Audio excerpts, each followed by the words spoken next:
Located about 2.5 hours from Rome and almost 2 hours north of Naples, Frosolone is a medieval borgo in Italy's Molise region. It is an idyllic town filled with pastures, mountains, and well-kept cobblestone streets. A sense of community permeates through every vico and every piazza. Right now we're walking down the main little via in Frosolone, Italy. Frosolone is like a tale of two cities, one before the earthquake of 1805 and one afterward.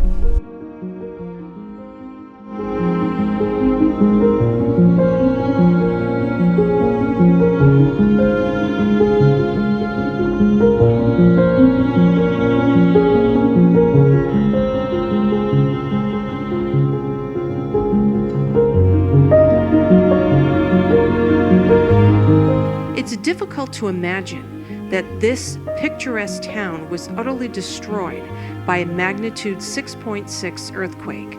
However, the town was rebuilt with more modern amenities, and many monuments were built in honor of the over 500 people who died.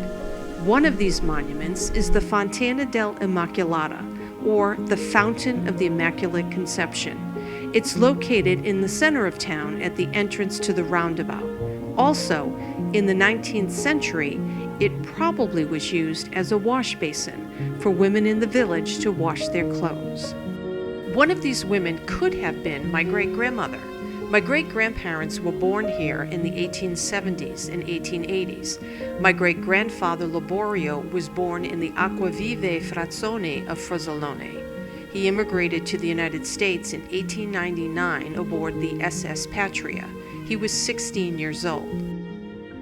This is Acquaviva. This is where my grandfather used to plant his garden down here.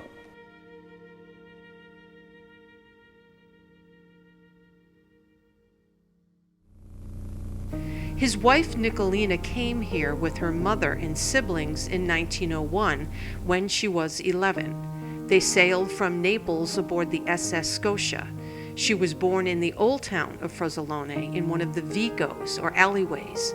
She and Laborio married in December 1906 at Holy Ghost Parish on Federal Hill. In the early 20th century, most Italian immigrants married here. My other great-grandfather, Donato, came to the United States in July of 1893. He was just 15. He lived in New York's Little Italy section. He was born in the Colle Carise frazione of Frosolone. In October 1902, he married my great-grandmother in Coronata. Now, there does seem to be some gaps in dates because they were married in Frosolone, but according to ship's manifests, Donato had already immigrated to the United States. Perhaps he came back, or there's some other inaccuracy in the dates. In Coronata immigrated to the U.S., landing on Ellis Island aboard the SS Italia in 1905. She was detained at Ellis Island. The ship's manifest reports that she was given dinner and then was collected by her husband Donato later on.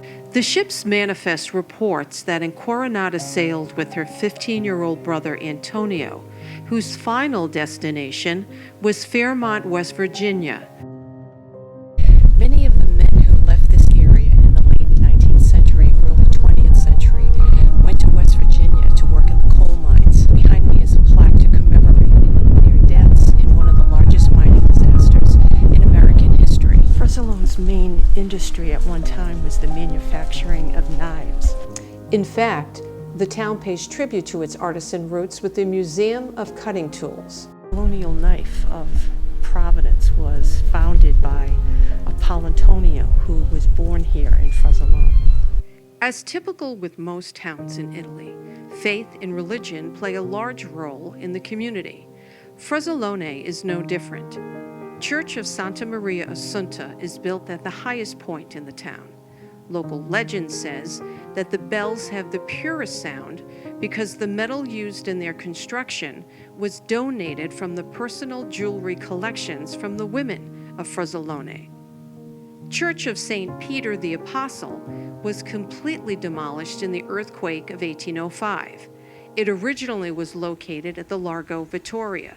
Today, A monument stands with 2 lions to mark where the church once stood. In 1940, the church was rebuilt in a space not too far from the original. A focus on food is an essential part of any trip to Italy, and Frosolone is no different. We are at this restaurant, and we are about to eat this delicious looking meat tray. Buon appetito.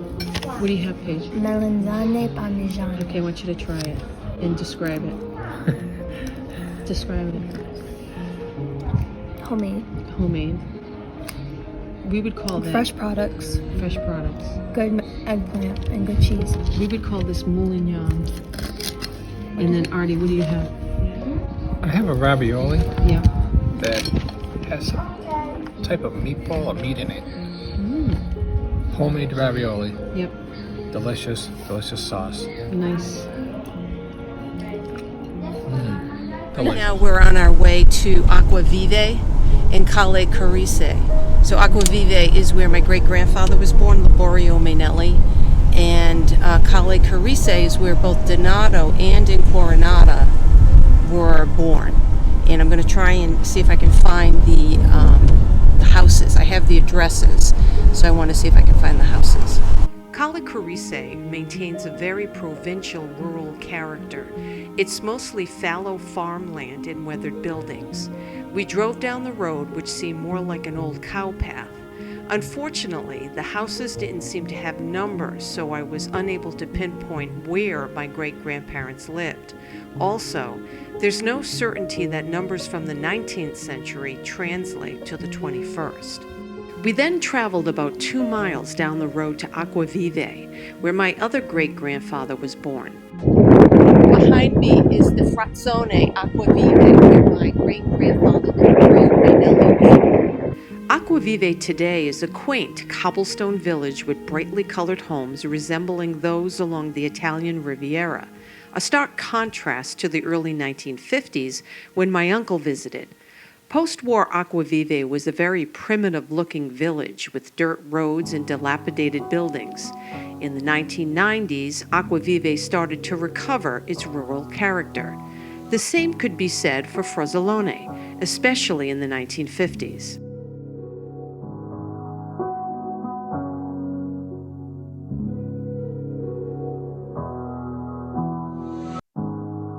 Today, both Frosolone and Acquavive are thriving bucolic borgos. Although we were only there for a few days, we were able to capture their unique character in history. The people of Frosolone and Acquavive made this experience even more rewarding. It is in this spirit that I don't say goodbye, but ci sentiamo. See you soon.